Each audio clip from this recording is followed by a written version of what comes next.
as we celebrate AAPI Heritage Month. And I'll go ahead and share my screen here. All right.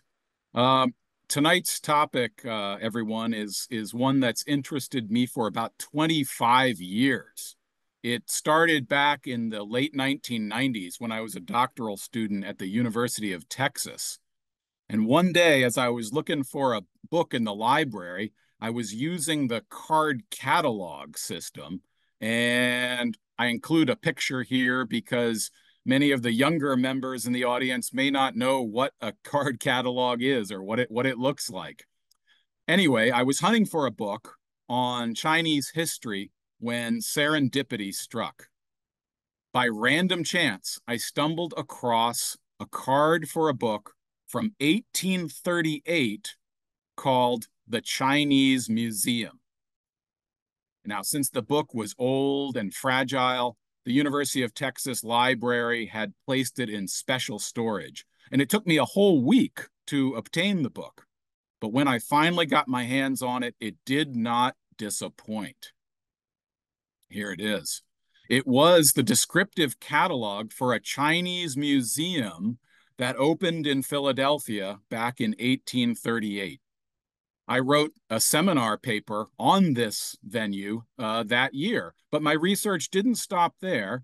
And that's because the single book prompted me to wonder whether there were other Chinese themed venues in early America. And as it turned out, there were quite a few of them, actually. And the ones listed here are the topics of tonight's presentation.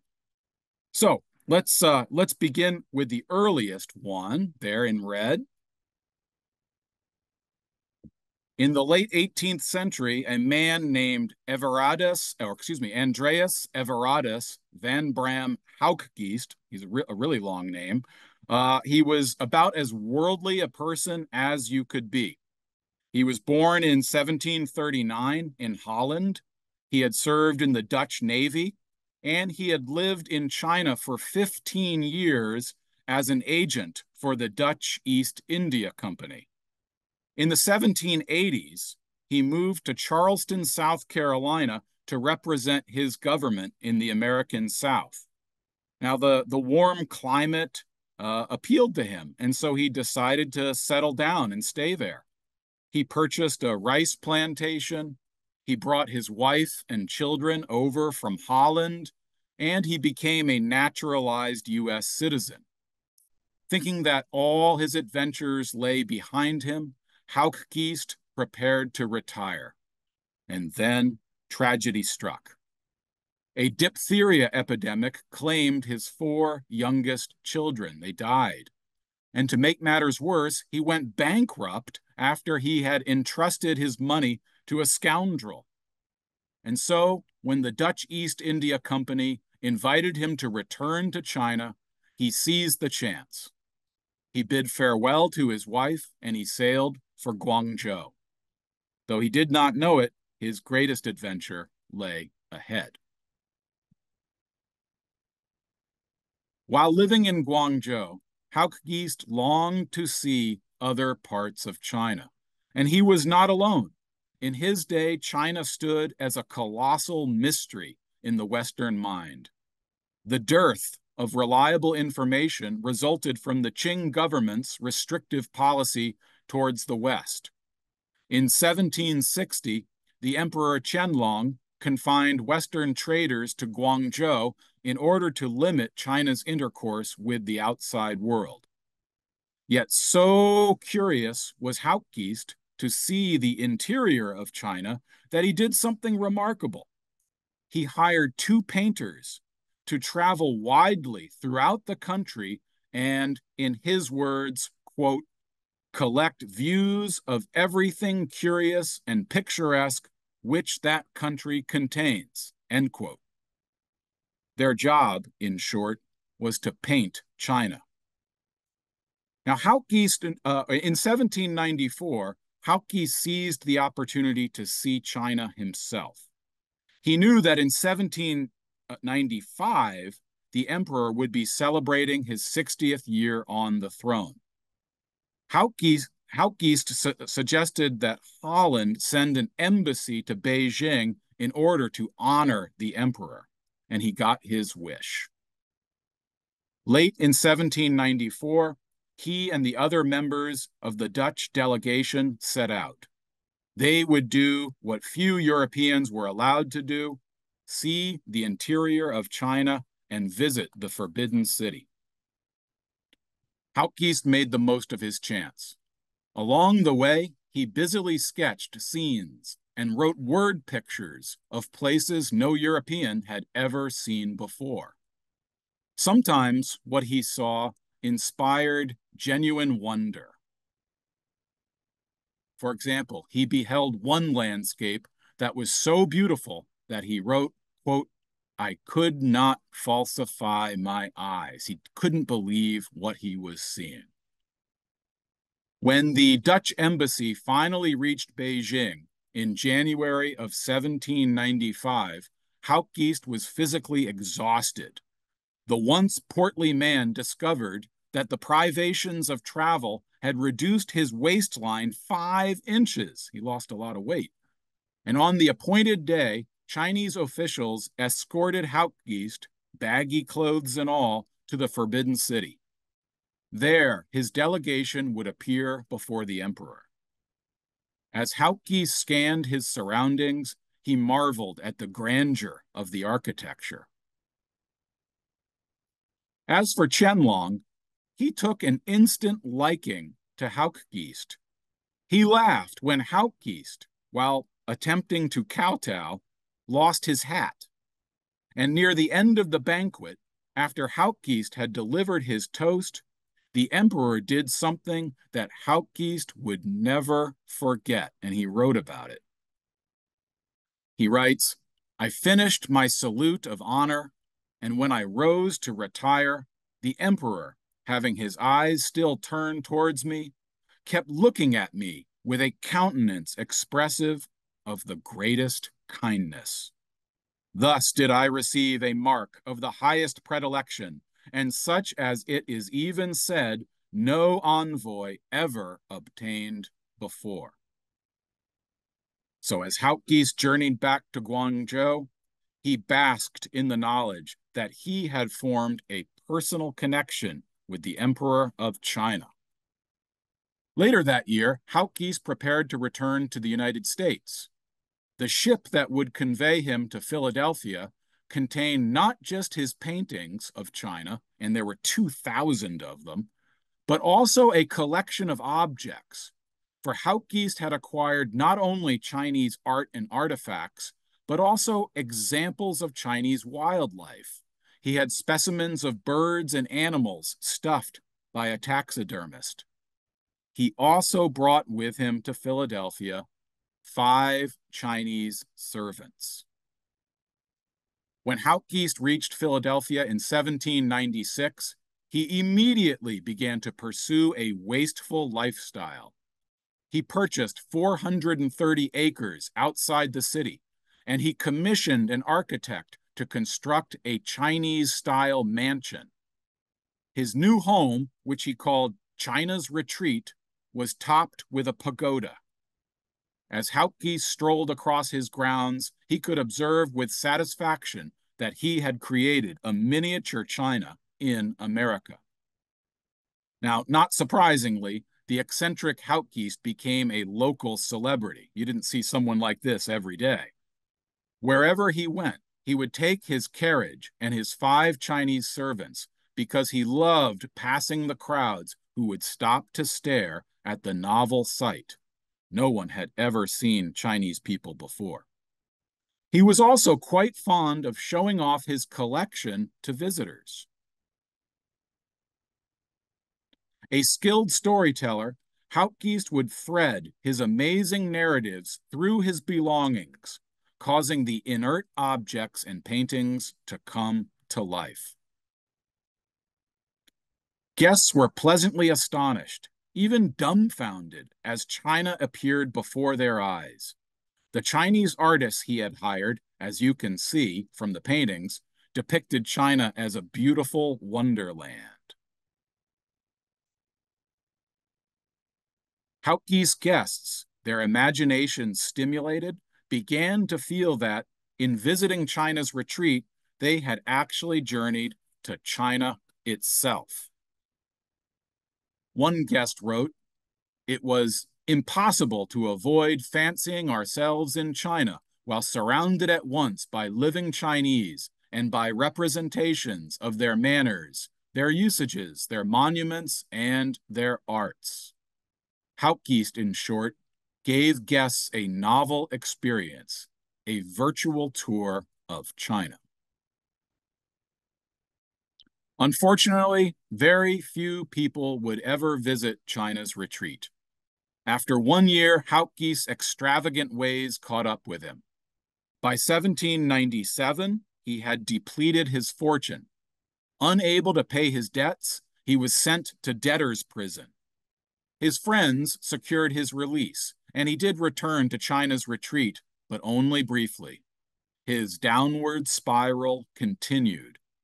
His wife divorced him, and he was forced to sell China's retreat. He then sailed to London, where he auctioned off his collection, and in 1801, he died in obscurity. Poor Hauptgeist.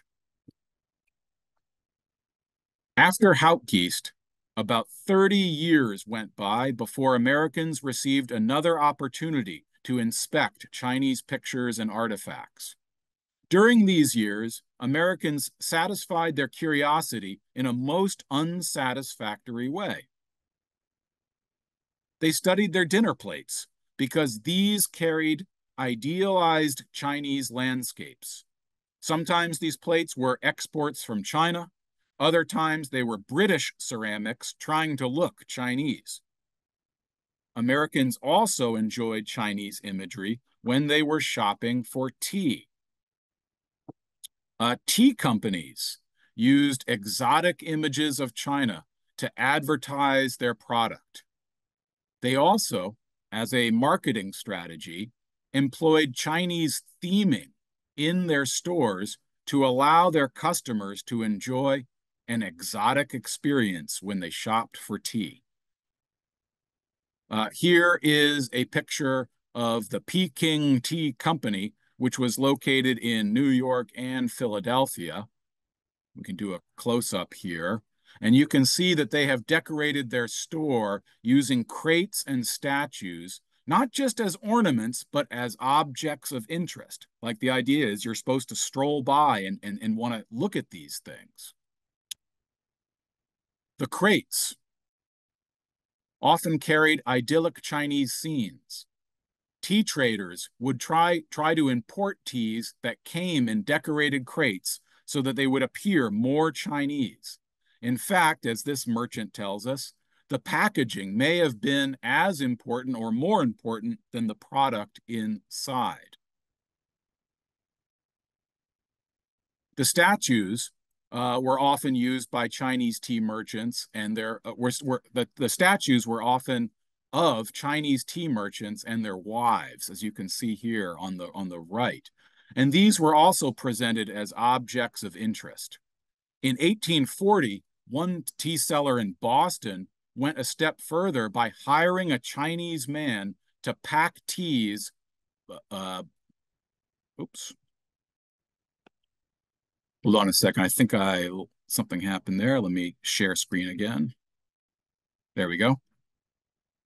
Hired a Chinese man to pack teas before customers. So this was 1840. So this was 8 years before the start of Chinese immigration out west. You could meet a Chinese person when you shopped for tea in Boston. Now, this Boston tea seller was not the first to use a real Chinese person to increase sales. In 1834, two traders from New York, they were named Nathaniel and Frederick Carn, they devised an ingenious marketing ploy involving a Chinese woman. Innovators in the China trade, the Carn brothers imported in bulk something called fancy items. So these are items that other traders regarded as mere souvenirs, but that the Karn brothers decided to import in large mass. Talking here about watercolor paintings, fireworks, silk boxes, game sets, lacquered furniture, baskets, and folding fans. Now, recognizing that most Americans associated China mainly with tea, silk, and porcelain, the Karn brothers sought a creative way to spark a vogue for these Chinese fancy items that they were trying to sell. Toward this end, they smuggled out of China a young woman named Ah Fong Moy. And after using the newspapers to build interest for several weeks, they finally displayed her in Manhattan. Now, during exhibitions, they cleverly situated her in an elaborate Chinese setting, replete with the sorts of articles they imported. So people who came to see the exotic Chinese beauty would leave with a taste for Chinese fancy goods, which they could purchase for their homes. Yes, everything that you see in the picture was for sale. Now, Afong Moy caused a sensation. She was perhaps the first Chinese woman to ever set foot in America. And she was definitely the first Chinese person presented to the public as an attraction. At least I can't think of any others. Americans who harbored curiosity for the mysterious country that supplied them with tea eagerly flocked to see the famous Chinese lady. For the price of admission, guests could pose questions to her through an interpreter. There was a Chinese man who came along with her, and he spoke English. They could listen to her sing Chinese songs. And I think the highlight of going to see Afong Moy was watching her hobble across the stage because she had bound feet and it was difficult for her to walk. After a successful engagement in New York, Afong Moy traveled up to New England. She passed through the Middle Atlantic states, and she even went down to the Deep South. In Washington, D.C., her celebrity status won her invitations to visit both Congress and the White House, where she met President Andrew Jackson. And, from a newspaper, we know a little bit about what happened during that meeting. Jackson urged her to speak out against foot binding in China, and Afong Moy called Jackson a very good man, but not as fine as the Emperor of China.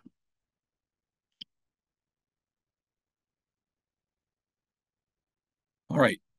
Did Americans learn about China during a visit to see Afong Moy?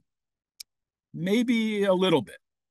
However, the Chinese Museum of Nathan Dunn was truly educational, and this is the venue that I began the presentation speaking about.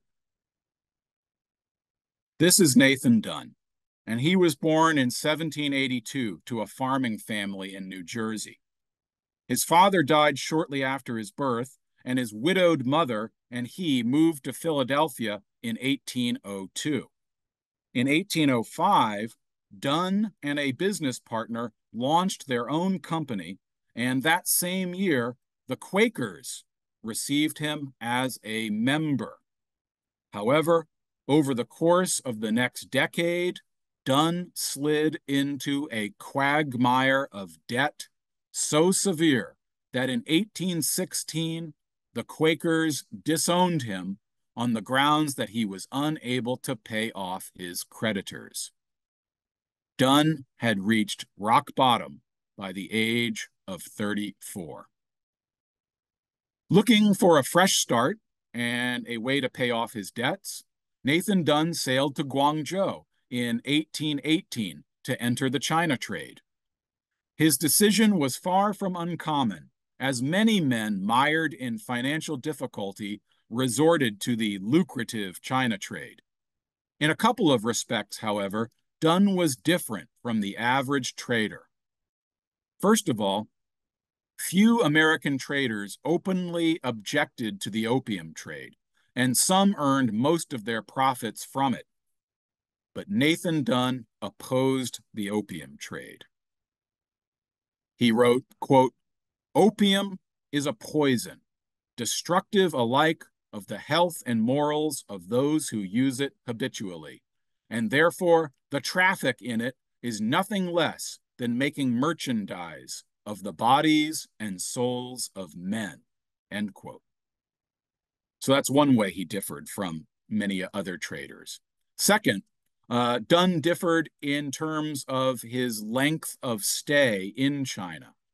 Since it was possible to accumulate wealth in a short amount of time, many traders entered the China trade, made a quick fortune, and exited after just a few years. Not Dunn. At one point, he remained in China for 12 consecutive years. And during this time, he accumulated enough money to pay off his debts, restore his good name, and live out his years in luxury. But Dunn was not just trading all those 12 years. He also had a hobby. He liked to collect Chinese artifacts. And hobby really might not be the best word here. I think this was an obsession. Like Haukgeest before him, Dunn was trying to assemble a colossal Chinese collection. Now, unfortunately, for any collector in China, success depended on more than just having deep pockets and a desire to shop. Like all Western traders, Dunn was confined not just to Guangzhou, but to a tiny part of the city called the Foreign Factories. I'll show you a picture here. So here is the city of Guangzhou on the Pearl River from around this time.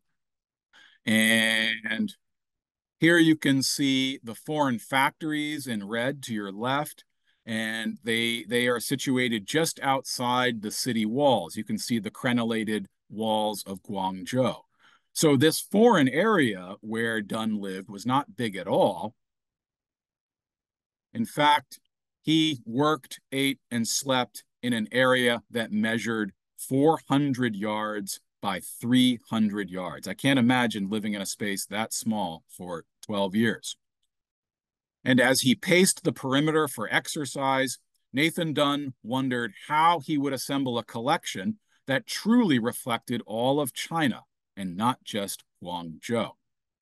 Even the powerful British East India Company was trying to assemble a large Chinese collection for England, and it was failing. So how do you do it? Well, Nathan Dunn had an advantage. The Chinese wanted him to succeed. His opposition to the opium trade had won him powerful friends among Chinese merchants and scholar officials. And they helped him to hire Chinese agents willing to travel across China purely for collection purposes. What were they collecting? Dunn did not want just expensive art objects like fine paintings and exquisite porcelain.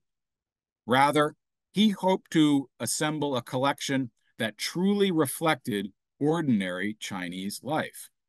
So he instructed agents to gather things like tools and toys and musical instruments and household items and farming equipment, stuff like that. He also wanted the natural world to be represented. So some of the agents were taught how to collect birds, fish, animals, and rocks. There would even be a stuffed water buffalo in his collection. In 1831, Nathan Dunn made preparations to depart Guangzhou for good. Though heavily in debt when he had left Philadelphia 12 years earlier, he was returning home a very rich man. Rich, but not happy. After only 1 year, Dunn became so nostalgic for China that he commissioned an architect to design a mansion, which he called the Chinese Cottage. But even this did not content him. for he did not yearn for the detached life of the eccentric millionaire. On the contrary, he wanted to integrate himself into American life and sought civic responsibility commensurate to his newly acquired wealth. He joined the prestigious American Philosophical Society and the Academy of Natural Sciences. But most importantly, in 1836, he joined the board of directors of Charles Willson Peale's Museum. All right, Charles Willson Peale's Museum. Back in the 1790s, this museum had been the most important scientific institution in Philadelphia, which was then America's intellectual capital. So it was the most important museum in America. But that was the 1790s. Over the decades, the museum slid into hard times. Charles Willson Peale's grandson believed that it could benefit from the invigorating influence of a novel exhibit. A plan was approved in which Nathan Dunn would pay for the construction of a new building. The old exhibits from Peale's museum would go on the second floor. On the first floor, Nathan Dunn would install his Chinese collection. On December 23, 1838, the first visitors entered the Chinese Museum. Many gasped as they beheld the space because the experience was one of sensory overload. One guest wrote, "Here, as if touched by the wand of an enchanter, we are compelled to pause. The view is imposing in the highest degree, but it is so unlike anything we are accustomed to behold that we are at a loss. Brilliant, splendid, gorgeous, magnificent, superb. All these adjectives are liberally used by visitors." All right, let's take a peek inside. Guests were initially struck by the 10-foot Chinese lanterns that hung from the ceiling and the two enormous screens, each 50 feet in length, that offered panoramic Chinese landscapes. Next, visitors encountered 3 colossal Buddhas representing the past, the present, and the future. Guests could also not help but notice the 50 life-size clay statues representing many walks of Chinese life, from Mandarin scholar officials all the way down to beggars. These life-size clay statues were not mannequins. Whereas a mannequin is only as interesting as the garments placed on it, each of these clay statues represented a real Chinese person. Back in Guangzhou, Dunn had employed Chinese sculptors to model the clay in the exact likenesses of 50 Chinese people. The sculptors even implanted real human hair into the clay scalps. By placing these figures in dioramas, Dunn was able to show the characteristic actions of the various classes and vocations. In the case of the scholar and his students, viewers could observe the deferential pose struck by a student toward his mentor. Visitors could also peer into the home of an elite family. And in the most impressive of these dioramas, 2 servants convey a Chinese gentleman in a sedan chair in a full-scale reproduction of a Guangzhou street. Visitors next examined the hundreds and hundreds of objects that were contained in 53 glass cases. One visitor wrote, "The collection is not of the arts and productions of a particular city, but of an entire nation. Dunn has enclosed a whole people in glass cases and classified them." Now, the primary goal of Dunn's exhibit was to educate Americans. And toward this purpose, Nathan Dunn often made himself accessible to guests to give them tours and to answer questions. But were he unavailable, the 120-page descriptive catalog could admirably perform the same service. The pamphlet guided the visitor through the entire exhibit, case by case, providing information in the same way that recorded tours do now when we visit museums. Now, the Chinese Museum was extremely popular, but why?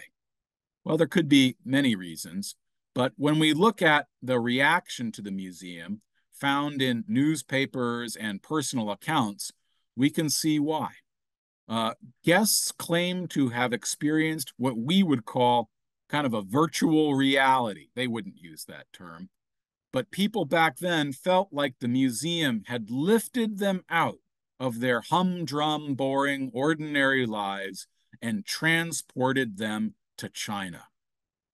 This was a novel and exciting experience for them. And you can see from the quotes, this was so common. I could have put many, many more quotes up there. Everyone says, the museum makes you feel like you visited China.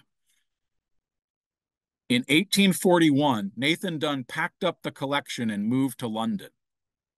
In 1842, the Opium War came to an end with the signing of the Treaty of Nanjing. The English had scored a decisive victory over the Chinese, had forced China to open new ports to trade, had seized Hong Kong as spoils, and were aglow with a chauvinistic euphoria. The English also hungered for information on China, since no public exhibitions were available to satisfy their curiosity. Nathan Dunn hoped to use his Chinese museum to inspire in the English sympathy for the Chinese. That was his hope. Following English protocols, Dunn gave private tours to important people first before opening the museum to the general public. He started with who else? Queen Victoria. So he gave Queen Victoria a private tour. He later said that he never washed the glove that he used to hold her hand. And what did she say about it? Well, echoing American visitors, she wrote that she felt like she had been transported to China. For almost 5 years, the museum enjoyed enormous popularity in London. The famous writer Charles Dickens visited right when he was writing A Christmas Carol. And the timing has led me to speculate that his idea to include ghosts of Christmas past, present, and future, that idea was inspired by the 3 statues of the Buddha, past, present, future. I can't prove that. I only state it for fun. By the time London finally tired of the Chinese Museum in 1846, their fascination had outlived the owner. Nathan Dunn died in 1844. All right, number 4. When Nathan Dunn sailed for London in 1841, he left behind a big hole. Americans had embraced his Chinese museum. Thus, when someone got the idea to assemble a second Chinese museum, Americans were open to the idea. How did this second Chinese museum come to exist? Well, a moment ago, I mentioned the Opium War and the Treaty of Nanjing from 1842. That treaty gave England the right to conduct trade in 4 new treaty ports in addition to Guangzhou. When word of the treaty reached Washington, D.C., alarm bells went off. The United States competed with England in the China trade, and the fear was that England would now dominate the trade and freeze out all rivals. To prevent this disaster, the United States decided to send an envoy to China to secure an American treaty. The president selected Caleb Cushing, a young former congressman from Massachusetts. and Caleb Cushing possessed three objectives as he and his delegation embarked for China in 1843. One official objective was to secure a U.S. treaty that would give Americans access to the same treaty ports as England. A second objective was to obtain a meeting with the emperor in Beijing. However, the U.S. president told Cushing, do not kowtow. We're Americans. We don't want to present ourselves as inferior. And there was also an unofficial objective, and that was to sell American technology to China, especially military technology. Now, that last objective requires some elaboration. Now, remember that the United States and England were fierce rivals. The Americans hoped to use the Caleb Cushing mission to position the United States as a friend to China, in contrast to England, a clear antagonist. To do that, Cushing was to present his nation as in possession of the same technologies that had given England its advantage in the Opium War. The hope was that China would see the United States as an ally and would purchase American military technology to fortify itself against the aggressions of England or any other Western power. Toward this end, Caleb Cushing brought along a young engineer named John Peters. Before the mission departed, Peters either built or acquired dozens of guns, labor-saving devices, engines, and miniature models of machines. He was prepared to dazzle the Chinese with a technology showcase. And he was hoping to show American technology to the Emperor of China in Beijing. The Caleb Cushing mission is fascinating for many ways, and unfortunately, I don't have time to go into detail on it. It suffices to say that Cushing never met with the Emperor in Beijing, but he did succeed in securing a treaty, the Treaty of Wangsha. Though the records are kind of murky, I do not believe that John Peters ever gave a technology demonstration to an audience of Chinese officials. I can't be sure, but I've seen no evidence that that ever happened. That being said, Peters did not walk away from the experience empty-handed. After Caleb Cushing departed China in 1844, Peters lingered for several months, during which time he set his mind to a new task with single-minded devotion. If he could not teach the Chinese about America, he would teach Americans about China. John Peters became determined to assemble a massive Chinese collection just like that of Nathan Dunn. To do so, he enlisted the aid of American missionaries and the Chinese, who were in a mood to help after the two nations had formalized their relationship.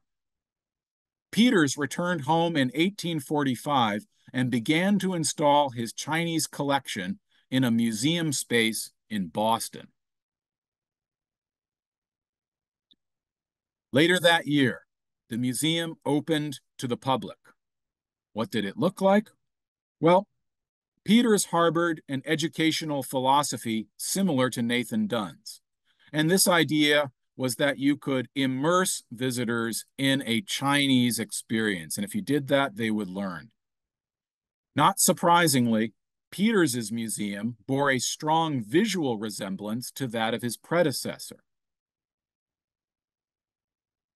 In addition to the cases of objects, Peters displayed 60 life-size clay statues that he probably commissioned from the same sculptors whom Dunn had employed decades earlier. And like Dunn, Peters went to great lengths to situate the statues in instructive settings. In one diorama, the emperor is seated on the dragon throne, preparing to sign the Treaty of Wangsha. In another diorama, a man of leisure reclines on a couch to smoke opium. In a reproduction of a court scene, a judge hands out a sentence to a criminal. In a classroom, a student recites his lessons before a stern teacher. In a reproduction of a home, a mother plays with her children. In a farming diorama, a farmer plows his field with the help of a buffalo. And most impressively, Peters had a replica of a Cantonese shop reassembled in his exhibition space. Though Peters' museum resembled Dunn's museum upon first glance, a visitor who had seen both would have noticed two big differences. First, natural history. Peters did not showcase plants, animals, rocks, and birds. His museum encompassed only the human realm. Second, Peters hired two Chinese men to become a permanent part of his museum, Cao Chong and Li Kaoheng. The former spoke English and could field questions from guests. The latter was a recovering opium addict, and his addiction was not attributed to personal failing.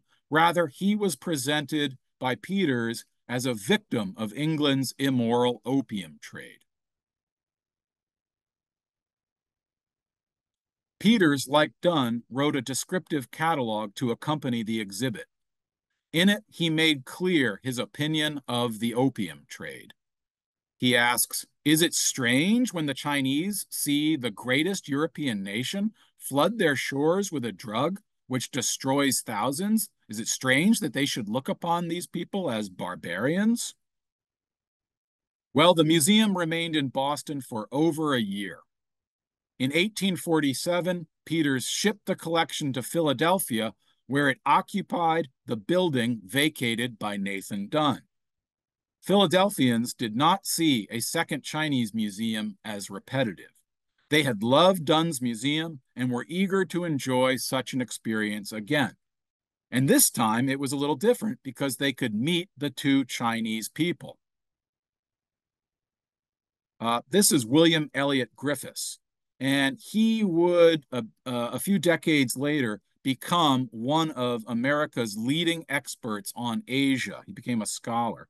But he visited the museum as a small child, and he wrote about it later in life. And he credited Peters' museum with sparking his interest in China. He wrote, I visited many times the Great Chinese Museum.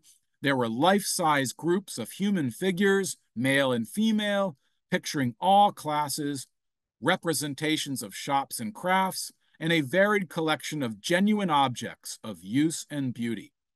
Two Chinese gentlemen explained things. Even then, I longed to know more of what the Chinese thought and felt. After Philadelphia, John Peters moved the collection to New York. By this time, the two Chinese men had left the museum. So in New York, it was just objects, no Chinese people. Now, John Peters died around 1850.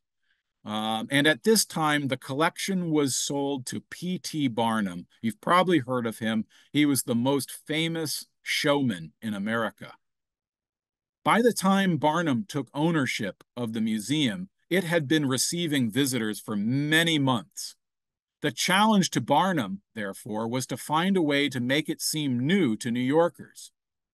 And his strategy was to reverse the foreground and the background. Reverse the foreground and the background. For John Peters, the priority was the exhibits themselves. Thus, he placed the collection in the foreground and asked his two Chinese interpreters to engage guests in the background. P.T. Barnum, who specialized in human performers, pushed the collection to the background. It became a backdrop for the Chinese family, a group that he hired.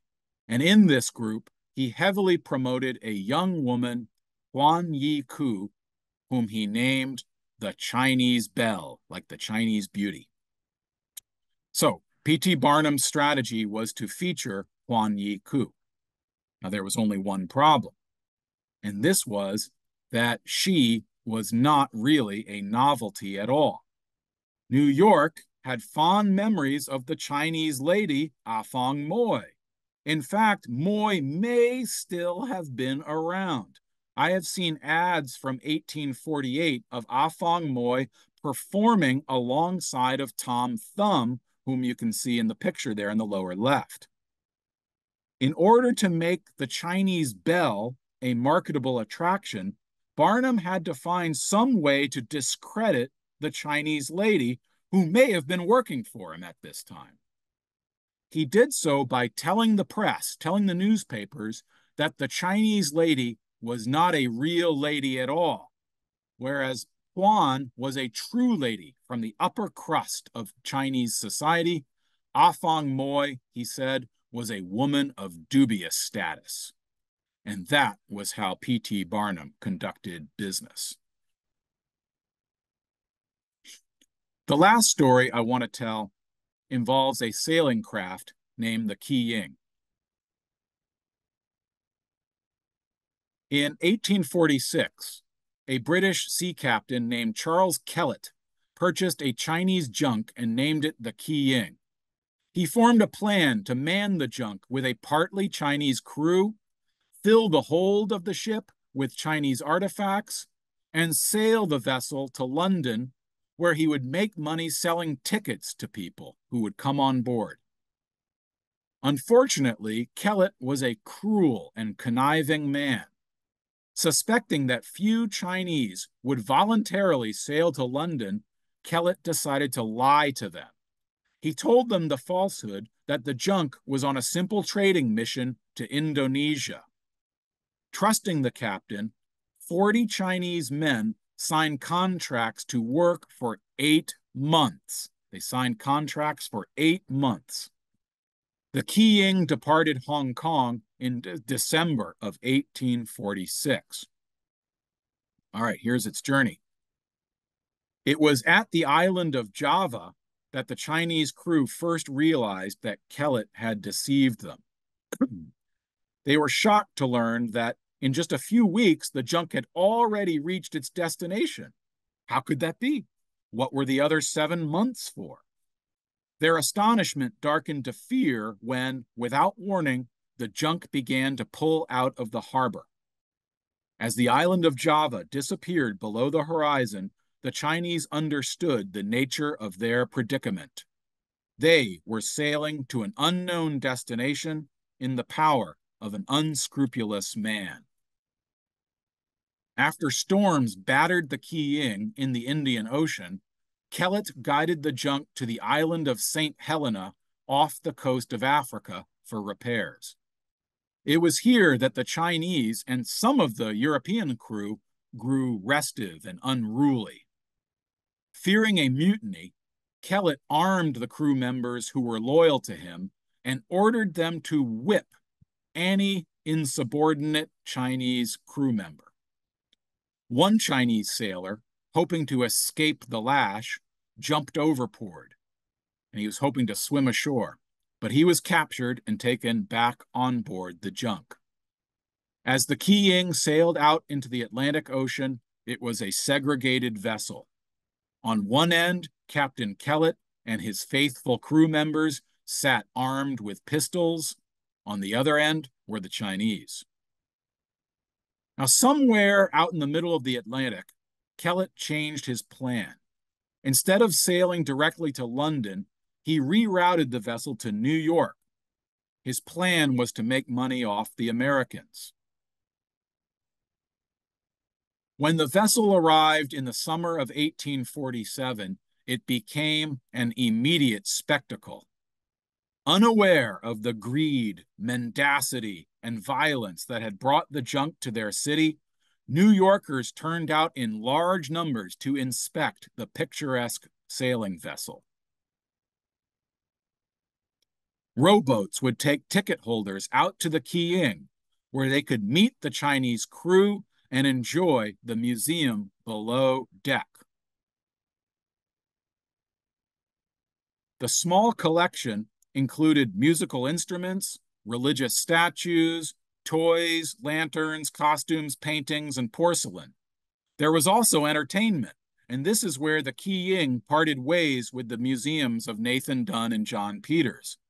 The chief objective of those two men had been to teach visitors things about China that they did not already know. Kellett adopted a different approach. He knew what the negative stereotypes about the Chinese were, and he had the crew perform them, sometimes unwittingly. For example, there was an ugly stereotype that the Chinese ate rats. Kellett ran ads in the newspapers telling New Yorkers that if they bought a ticket, they could come on board the junk and watch the Chinese crew eat rodents. The Chinese crew must have wondered why people stared at them during mealtimes. Kellett also had the Chinese perform religious ceremonies, but not in a respectful way. You're not going to learn much about religion from this performance. You were supposed to instead enjoy seeing the heathen Chinese bow before gaudy pagan idols. Last, Kellett turned opium addiction into an attraction. You could watch the Chinese smoke an opium pipe. Now recall that Dunn and Peters understood opium's destructive influence on China and placed moral culpability on the shoulders of Europeans and Americans. In contrast, Kellett encouraged audiences to blame the tragic vice on the dissolute nature of the Chinese. As bad as things were, this story actually has a happy ending.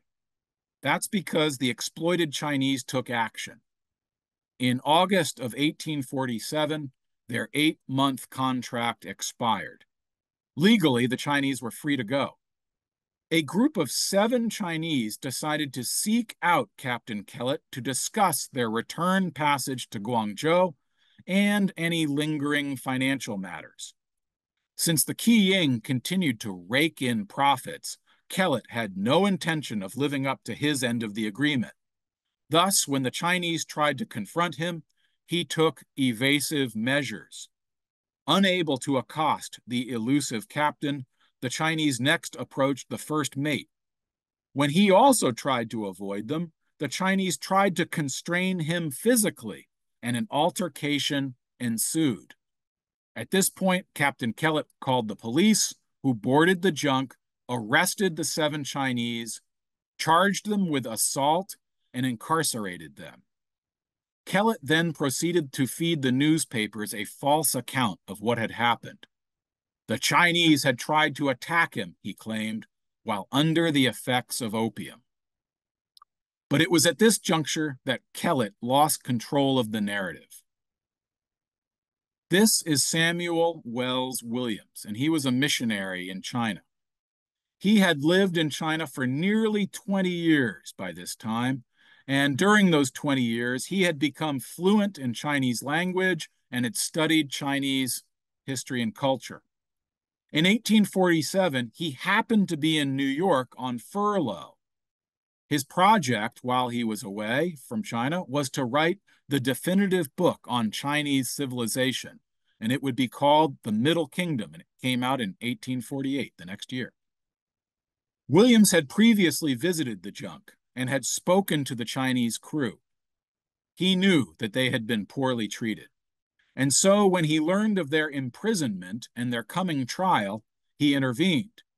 He arranged for a top lawyer, Daniel Lord, to defend the Chinese for free. In addition, he and a Chinese Christian, Lin King Chu, who was living in New York, would serve as translators during the trial. On the day of the trial, all of Kellett's egregious behavior came out. The lies he had told the Chinese to fool them into signing contracts, the brutal treatment he had inflicted upon them at sea, and his refusal to honor his contractual obligation to pay for their return trip to China. In the end, the court found in favor of the Chinese. It discharged them. It issued Kellett a stern reprimand, and it ordered Kellett to meet all of his obligations. Any member of the crew was now free to return to China at Kellett's expense. 26 of the 40 decided to go home. The remaining 14 stayed with the Qiying as it traveled up the eastern seaboard. For several months, the Qiying made stops in the coastal towns of New England, selling tickets and receiving visitors. After finishing its tour in Boston, the Qiying crossed the Atlantic on its way to London. And the funny story here is that in London, the Qiying had to compete not just with Nathan Dunn's museum, but with Huan Yi Ku. P.T. Barnum sent her to London to perform inside of Nathan Dunn's Chinese Museum. Now, my time is running short. However, in summary, I want to give you a few takeaways here. Three. First of all, you can remember that China fascinated Americans in the early decades of the nation's history, and the fact that China was mostly closed off to the West and was therefore mysterious increased the intrigue. People also loved this idea of virtual travel. Second, most of the venues designed to educate Americans were respectful of China and sometimes admiring. Third, negative portrayals of the Chinese started to emerge at mid-century, and we saw this with the Qiying. Though I did not cover the latter half of the 19th century, an era characterized by heavy Chinese immigration, you will find mostly mocking depictions of the Chinese after 1850. And I'll stop there, but just mention if anyone wants to do any continued reading on this topic, you can read my book for free. It's an ebook that's available for free online. There's a good book by Jianguo Wei Chen, New York Before Chinatown. Quite recently, Nancy Davis wrote a book on Afong Moy, and there's a good scholarly article about the Boston Chinese Museum of John Peters.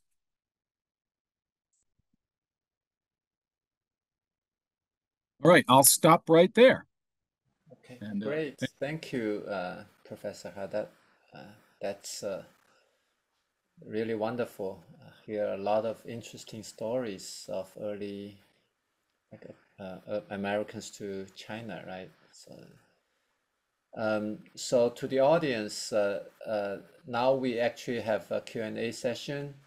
If you have any questions or anything, any thoughts, you can put it in the chat, and we'll communicate to Professor. Yeah, and I saw a comment there already said, you, John, is a wonderful instructor. Thanks for this interesting lecture. Thank you for that comment. If you want to study with me or your children do, I teach at Penn State Harrisburg in the American Studies program. Yeah, yeah. Indeed, it's really an honor for us to have you here, and these stories are never heard by, I think, at least by me. So, so one question is, how did you dig out those histories? I mean, you are Yeah, a historian, I know, but what makes you being interested in early Chinese American histories? right. So in the 1990s, I um, I taught in China at Nankai University in Tianjin. And I was interested in how my friends, the Chinese, perceived America. And I had a master's degree at that time. And after that experience, a wonderful experience teaching in China. And I came back to the United States to get my PhD.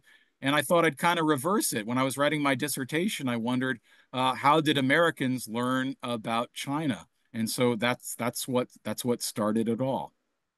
Oh, the website. Yeah, if you go into Google and you type Romance of China, Haddad, that will get you access to the book.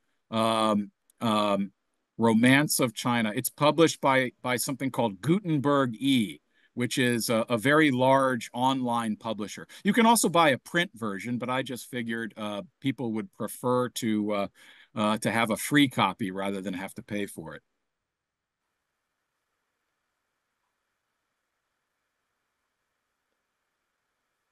Now, one thing that often gets asked is what happened to a lot of these exhibits?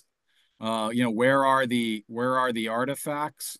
Um, and unfortunately, fires were so common back then that, for example, Nathan Dunn's museum burned down. And Oh, you can find a few remnants of it.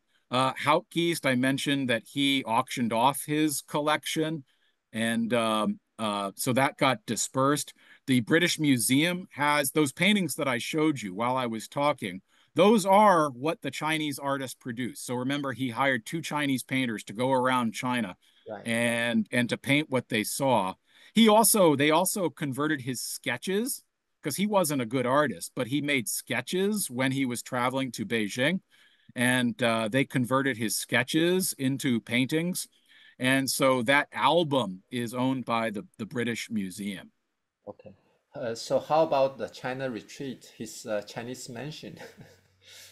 That's a good question. You know what? I think I don't think that exists anymore, because it'd be, 225 years old by now. I don't think it's there anymore. Mhm. How about Qian, the vessel? Yeah, right. I don't think anything remains of that. There's one interesting story, and that is that uh, there was a low-ranking Chinese official was a member of the Qiying, and you could see his picture there. His name was He Sing, Mhm. and so I think I can't remember what rank he was, but very lowly ranked.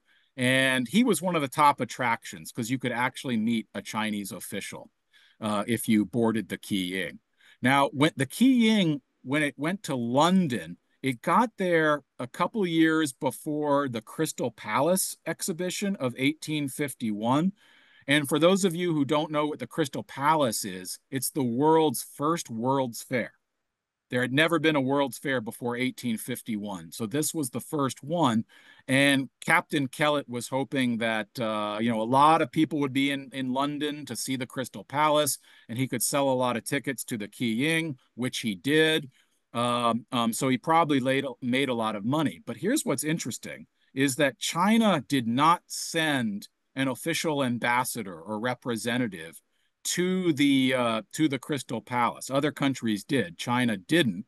But He Sing kind of wandered off the junk and wandered into the Crystal Palace, and he was sort of mistaken as a official representative of China. So if you look at the records of the Crystal Palace, you can see that He Sing makes his way into a lot of pictures, even though he was really a member of an amusement, a popular amusement, and didn't represent China at all. Okay, let's see. That's interesting. Um, Let me Oh, see. you asked about research when. Yeah. A lot of this research I did before the internet. And so it was, to find newspaper stories of these things, it required going to the Library of Congress. And I knew roughly when the dates were. And so I would just check out newspapers from New York or Washington or Boston or Philadelphia and just flip through them. Or sometimes it would be on a microfilm, scanning through them. And when just my eye got pretty good at picking out the word China or Chinese, and then I would zero in on those articles. So that's how I found most of the articles, and it took a lot of time.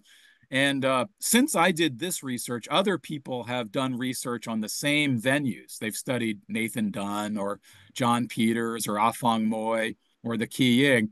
And for them, it's quite easy. They found a lot of great articles just doing keyword searches into databases. But that's the way the history profession has evolved. Mhm. Um, like, do you teach this kind of history in the college in your Yeah, university? I teach Asian American history a lot, and I also teach a class called Americans in China and Chinese in America, and it's a kind of a cross-cultural class. So it's about American traders in China in the 19th century and missionaries and diplomats and government officials. And in the 20th century, you have interesting people like writers, like Pearl Buck, for example, journalists. So it's a in World War II, of course, there's a large American military presence in China. Um, and at the same time, I talk about the story of Chinese in the United States. I begin with this stuff because these are the people you heard about tonight are some of the first Chinese to ever set foot in America. Because all of this that I described tonight happened before Chinese immigration out west. So I talk about them, but more importantly, it's a class about the immigrant experience, starting with California and the gold rush and all the anti-Chinese movement of the 1870s and beyond, and the Exclusion Act, and all the way through World War II and beyond. Mhm. Yeah. Yeah, those we heard a little bit, but actually, what you just told us, the stories prior to that, it's really, well, at least I'm the first time to hear it, you know. Um, that's so wonderful. Um, Yeah. yeah, could you show your last the book page again? I didn't Yeah. take pictures, so I want to know this and I want to share with my friends. Yeah. Yeah, great, thank you. And you know, Kathy and her organization is like uh, doing researches on the early Chinese immigrant stories about those early Chinese immigration. Oh, So, oh, wonderful. Yeah. I didn't know that. When I started as a scholar, there was some good Chinese American history, but the field has really exploded in the last 20 years or so. yeah, and for us, new Chinese immigration, we want to learn about the history, the early history of like our ancestors Absolutely. here, and actually many have been buried in into the history, and we want to learn, yeah, learn about it. Yeah, that's, in my opinion, that's history at its best, when there's an entire history which was, as you said, buried. Mhm. Just Chinese American history, Asian American history, just there wasn't much of it that was written before the 1970s. And then there's just a few important books in the 70s and 80s, 1970s, 1980s, and then the explosion really begins. Yeah, that's why we love history.